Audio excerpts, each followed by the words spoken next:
Kā jau jums solījām, šoreiz Latvijas rallija čempionāta apskatā turpināsim stāstu par ralliju Cēsis 2025. Jāsaka godīgi, tik dinamiskas un notikumiem bagātas sacensības sen nebija piedzīvotas.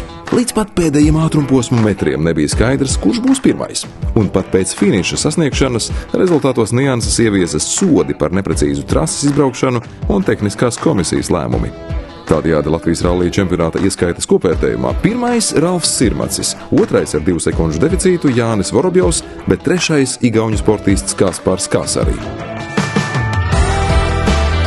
Bet nu pievērsīsimies Latvijas rallija sprinta un Latvijas vēsturisko rallija automašīnu kausa ieskaitei. Pēdējā no minētajām rallijā Cēsis varēja lepoties ar iespaidīgu dalībnieku skaitu. Uz starta te vai visi pašmāju labākie un ātrākie, un tas nozīmē, cīņas par uzvaru būs karstas. Šodien tādas mazliet ugunskristības otrās. Neesam braukuši pa slapju, neesam braukuši pa nakti. Ņemsim visu, kas var palīdzēt. Mums arī ir priekš šeit būt, un kā es saku, tas lēmums, vai šeit būt vai nē, mums nāca apmēram 2,5 nedēļas iepriekš, un tas bija diezgan tāds saspringts laiks mums ar stūrmani, jo mēs diezgan daudz paskrūvējām. Nu, tā kā pēc sarmas šis ir pirmais mūsu ātrumposms atbraukt līdz pódiumam. Trasi beidzām rakstīt ar nagu galiem, tad tāpat tas lietus bišķi traucē, nācās bišķiņā tā kā, pagaidīt, kamēr mamma daba nomierinās. Bet nē, pierakstījām, visi forši, braukt dikti gribās un tik jādod virsū būs. Tas ir Viestura Tilgas vēsturiskais žigulīts. Un, pirms kaut kādu mēnešu mēs sazvanījāmies. Es skatījos rallija paidi tiešraidē, bija diezgan neierasta sajūta. Un es viņu sazvanījos pēc paides, saku, varbūt vieši tev garažā ir kāds auto, ko mēs varētu izskrēt. Viņš teica, ka vienam bendītim nav sporta motors un dzinējs, viņš saka, jūs braucat uz žiguli. Kā vecmeistars saka, tā mēs darām un klausam, un tagad esam šeit uz starta.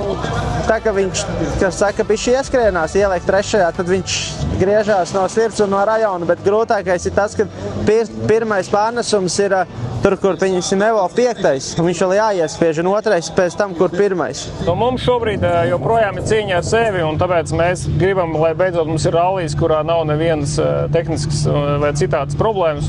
Šobrīd rezultātu mums vēl pāragli skatīties, mēs galvenais izbaudīsim pasākumu un, tiksim galā ar sevi. Tagad es neko nedomāju, es vienkārši gribu aizbraukt, nobraukt pirmo ātrumposmu, sajust kaut kādas sajūtas, noķert feelingu, un tad jau redzēs. Diemžēl jau pēc pirmā ātrumposma top skaidrs, ka šoreiz dzīvīša un ērta dueli mums neredzēt. Sarkanais Audi, kurš parasti trasē ir ātrs un nenotverams, šoreiz padevās tehnisku problēmu dēļ. Līdz ar to galvenās cīņas trasē risinājās starp Subaru pilotiem.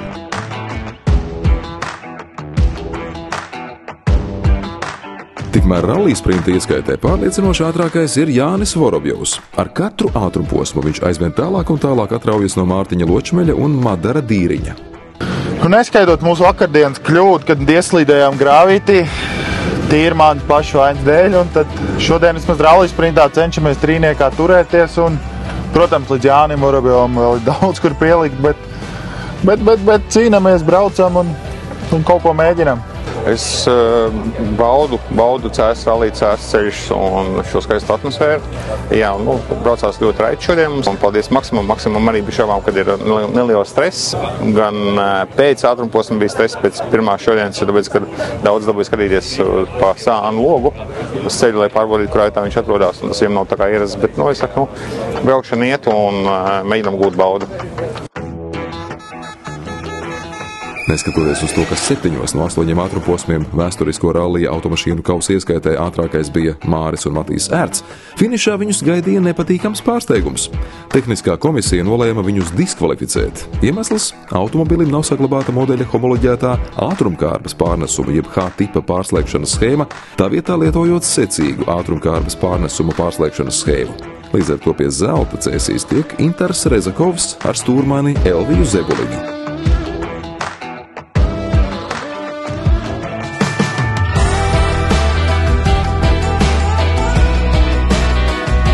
Diezgan sarežģīta, stresēna diena, nekad nebijām braukuši kā pirmais numurs, vismaz historikos. Nu, bija grūti. Visur kā pirmie, visur nesaprašana, viss kaut kas jauns. Pieredze ir sakrāta, jā, bija svētīgi, sapratām, ko mākam, ko nemākam, izlamājāmies arī, tā kā iet jautri. Dopi ļoti patika Gonka, viss sadarbības turmani nogāja, kā mēs viņu runājam, mums plāns pildās ļoti labi, un, ka vēl paskatāmies rezultātu tablo, tad viņš ar uzviju pildās. Bija jau tur, protams, arī atsevišķi momentiņi, ka tur līdz nagu galiem, bet, necentāmies dēļ tā atlaist, un turpināja vairāk vai mazāk ticēt, tāpat stenogrammu bišķi pamainīta ir, un liekas, ka viņa strādā, un tāpēc jau bišķi rezultāts ar kāpju uz augšu. Nē, normāli tagad 8. dopu jau sajūtāmies, jau ir ritms. Tagad būtu tā, pēc 2-3 dienām rallijām būtu gatavi. Tas arī pietrūka. Paldies šitai mašīnai, 14. rallijs, 14. piedestāls.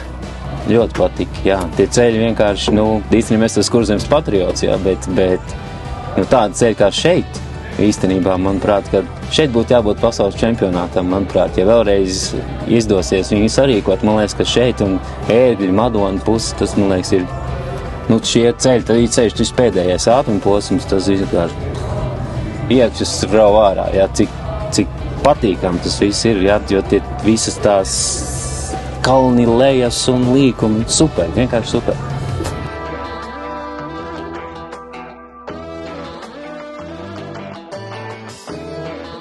Rallija sprinta ieskaitē līdz pat finišam turpina dominēt Vorobjovs. Viņa pārsvars pār sekotājiem ir tik liels, ka šajā gadījumā finišā piešķirtais 10 sekundžu sods neko nemaina.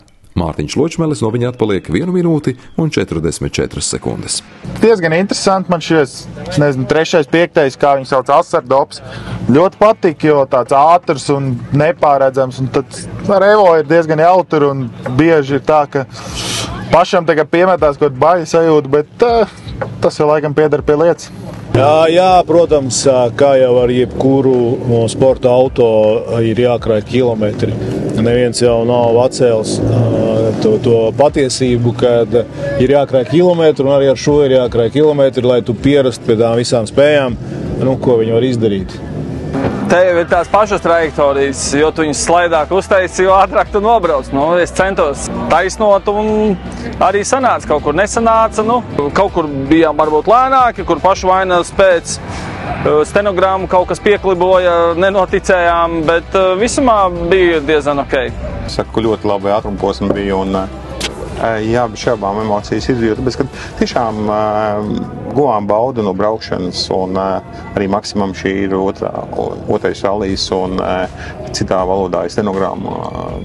Tur viņam bija arī jāpierod pie, ka reizēm jāskatās caur sānu logu uz ceļu ap 150 km/h, un es saku, kopā tiešām lielisks pasākums, emocijas ir un pozitīvi.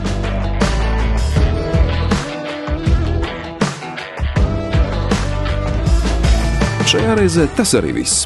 Plašāku informāciju par sacensību rezultātiem un čempionāta kalendāru meklē Autorally LV.